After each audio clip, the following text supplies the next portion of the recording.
श्री शिवाय नमोस्तुभ्यं भक्तों। श्री शिव महापुराण पार्वती खंड का दूसरा अध्याय शीर्षक है पूर्व आख्यान। नारद जी बोले, हे ब्रह्मा, हे महाप्राज्ञ, अब आप मैना की उत्पत्ति और पितरों के श्राप की कथा भी मुझे सुनाइए। ब्रह्मा जी कहने लगे, हे नारद, अब तुम मैना की उत्पत्ति सुनो। मेरा पुत्र जो दक्ष था उसकी 60 पुत्रियां हुई। उनमें स्वधा नाम वाली कन्या को उसने पितरों को दिया था, पितरों के साथ उनका विवाह किया था, जिससे कि धर्म मूर्ति 3 कन्याएं उत्पन्न हुई। उनमें से सबसे बड़ी पुत्री का नाम मैना, दूसरी का नाम धन्या और तीसरी का नाम कलावती था। ये तीनों पितरों के मन से उत्पन्न हुई थी। हे मुनीश्वर, एक समय ये तीनों बहनें श्वेत दीप में विष्णु जी का दर्शन करने गई तो वहां ब्रह्मा पुत्र सनकादिक भी आए हुए थे। सबने विष्णु जी की स्तुति की। सनकादिक को देख करके सभी लोग उनके स्वागत के लिए खड़े हो गए, परंतु ये जो तीनों कन्याएं थी, तीनों बहनें थी, वो उनके सम्मान के लिए नहीं उठ खड़ी हुई। उनके उस दुर्व्यवहार से क्रुद्ध होकर योगीश्वर सनत कुमार ने उन्हें शाप दे दिया कि तुम तीनों श्रुति को जानने वाली थी, तुमने अभिमानवश हमें खड़े होकर के हमारा अभिवादन नहीं किया और नमस्कार नहीं किया, अतएव तुम स्वर्ग से दूर जा करके मनुष्य बन जाओ।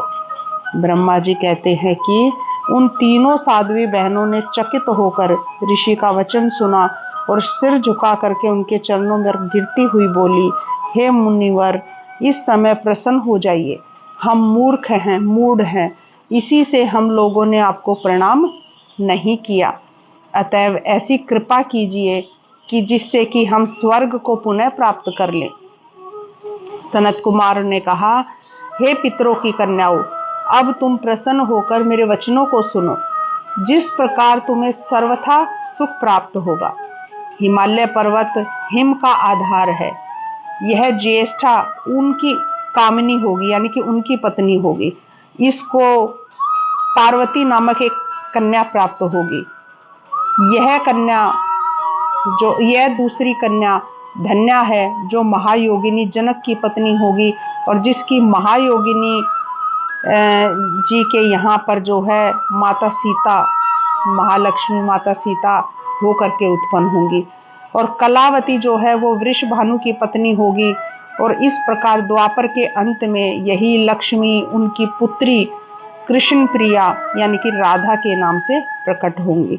मैना से पार्वती देवी उत्पन्न हो अपने कठिन तप के द्वारा शिव की प्रिया होंगी और धन्या की पुत्री सीता श्री रामचंद्र की पत्नी होंगी और कलावती की पुत्री राधा श्री कृष्ण की पत्नी होंगी।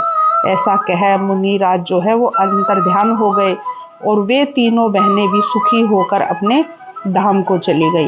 इस प्रकार श्री शिव महापुराण पार्वती खंड का दूसरा अध्याय समाप्त होता है। श्री शिवाय नमोस्तुभ्यं भक्तों।